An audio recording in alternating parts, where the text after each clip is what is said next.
فلسطین میں ایک کلاس ٹیچر نے اپنے اسٹوڈنٹ سے کہا کہ جو ٹیسٹ میں اول آئے گا اس کو انعام میں نئے جوتے دیے جائیں گے۔ وہ ٹیسٹ لیا گیا، حیران کن طور پر تمام اسٹوڈنٹس نے یکساں نمبر لیے۔ ٹیچر اس پر خوش بھی ہوئی اور حیران بھی، اور کہا کہ اب ہم قرآن اندازی کریں گے، جس کا نام قرآن اندازی میں نکلے گا جوتے بھی اسی کو ملیں گے۔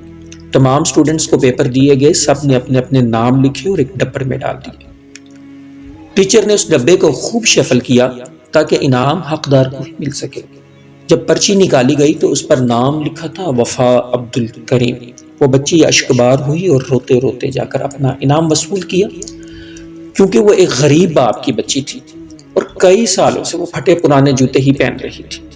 وفا عبد الکریم کا انعام نکلنے پر تمام اسٹوڈنٹس بہت خوش تھے اور ٹیچر بھی، کیونکہ وہ بہت ہی ڈیزرونگ بچی تھی۔ اب کہانی یہاں پر ختم نہیں ہوتی بلکہ یہاں سے شروع ہوتی ہے۔ ٹیچر جب وفا عبد الکریم کو جوتے دینے کے بعد گھر گئی تو اپنے شوہر کے سامنے پھوٹ پھوٹ کر رونے لگی۔ شوہر نے رونے کی وجہ پوچھی تو کہنے لگی کہ میں اپنی کلاس کے بچوں کے جذبہ احساس پر رو رہی ہوں اور اپنی بے بسی پر رو رہی ہوں۔ جو میں اتنے سالوں سے محسوس نہ کر سکی وہ ان بچوں نے محسوس کر لیا، کیونکہ میری کلاس کے تمام بچے یہ چاہتے تھے کہ انعام وفا عبد الکریم کا ہی نکلے۔ سب نے اپنی اپنی پرچیوں پر وفا عبد الکریم ہی لکھا تھا۔ ناظرین، ہمارے ملک پاکستان میں اور بہت سی کمیوں کے ساتھ لوگوں میں احساس کی کمی بھی شدت سے پائی جاتی ہے۔